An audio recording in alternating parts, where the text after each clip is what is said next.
Alejandro again. I wanted to make this video about a cool feature that most of the Adobe programs have.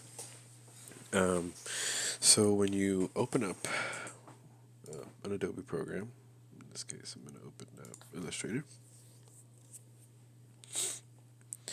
So when you open up one of these programs, you're presented with this start layout.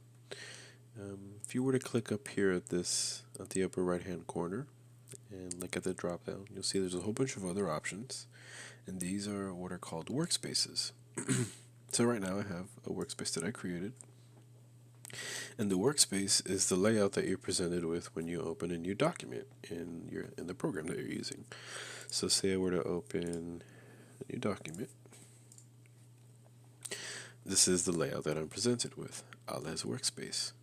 Now again, I can change that. I can go into the painting workspace, and I'm presented with a different layout of tools. Or I can go into the web workspace, and again, a different layout of tools. So the purpose behind this is for designers or anybody that's using these programs to create a workspace that they prefer, so that the tools that they're using are in the areas they know they'll be, or excuse me, in the panels they'll know they'll be, and so that they can hide the tools that they don't need and remove clutter from their workspace. So if you click on, again, this right upper hand corner and click on New Workspace, it'll give you the option to save the workspace that is currently present in your screen. So if I were to save this, I'm just saving a replica of Alice workspace, basically. But we'll name this Test Workspace. Okay. Now I'm in Test Workspace.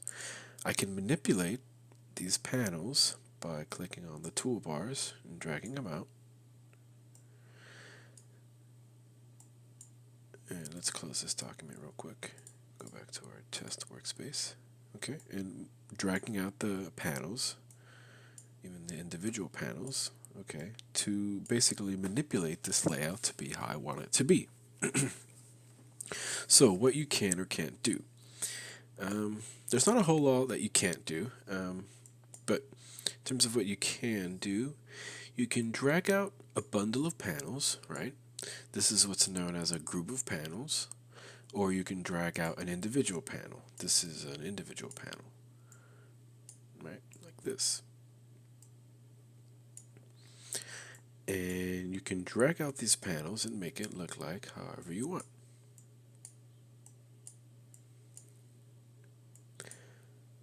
Okay, just drag all these bad boys out. Now, let's say there's a tool that you use or a panel that you use, but you don't currently see it as you're trying to create your new workspace. You can just click up here, excuse me, in this window tab and look for that panel. If it doesn't have a check mark next to it, it's not currently being shown. So if you need it, just make sure that it has the check mark next to it. I know for a fact that I use the Pathfinder tool, so I'm going to click that. Boom. Make sure that it's out here. Okay. And so now we can just manipulate this. So we want to snap our toolbars to each other. We don't want to leave it like this, obviously. And then we want to snap them to either the left side or the right side. This toolbar, it's kind of like the generic tools that, everybody uses. So I'm just going to snap this as the first toolbar to the very left. And you snap the toolbars by making sure that you get this blue highlighted line when you drag the toolbar. Okay, then you can cluster your individual panels with each other. So I can drag the Pathfinder tool to my paragraph tool if I wanted to, but in this case I don't.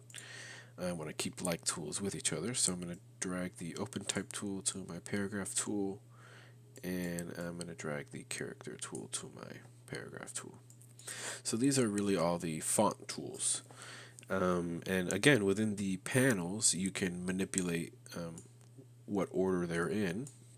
So say you want the paragraph tool to be first, then the character tool, and then the open type tool, or in whatever order you prefer. This is the order that I like. So I'm going to snap this toolbar, or actually, let's make the toolbar that goes underneath. So for me, that would be my Align tool, my Transform tool, and my Pathfinder tool. And I actually like the Pathfinder tool to be in the middle.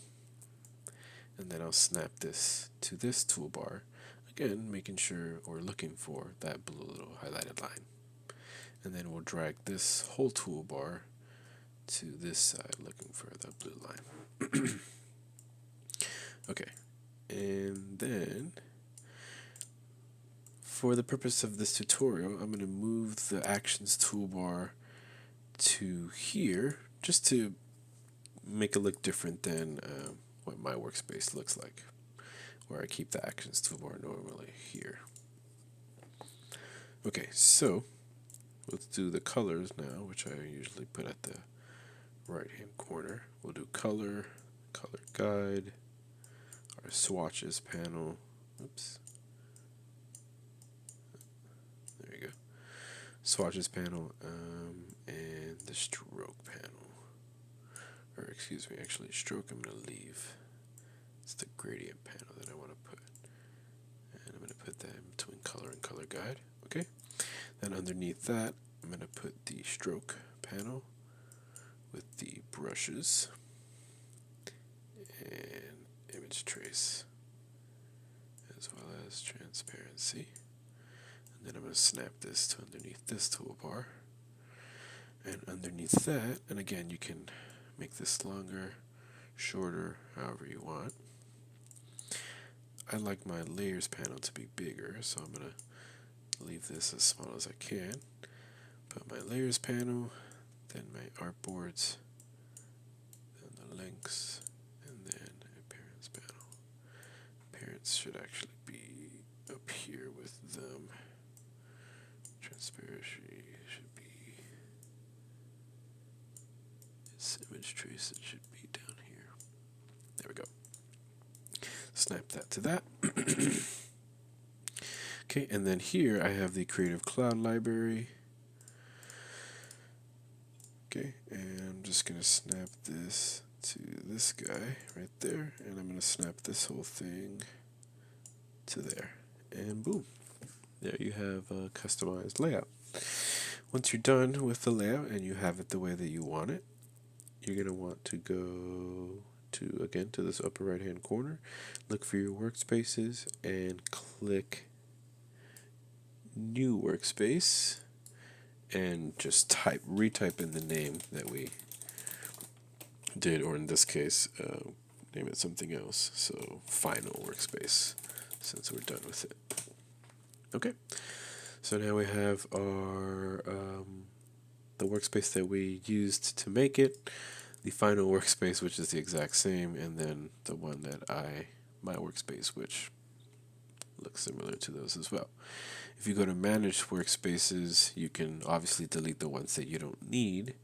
In this case, I don't need Final Workspace, and I don't need Test Workspace. All I need is Allah's Workspace, which is what I like. All right. Thanks for watching. I hope this kind of helped you out. Have a good day.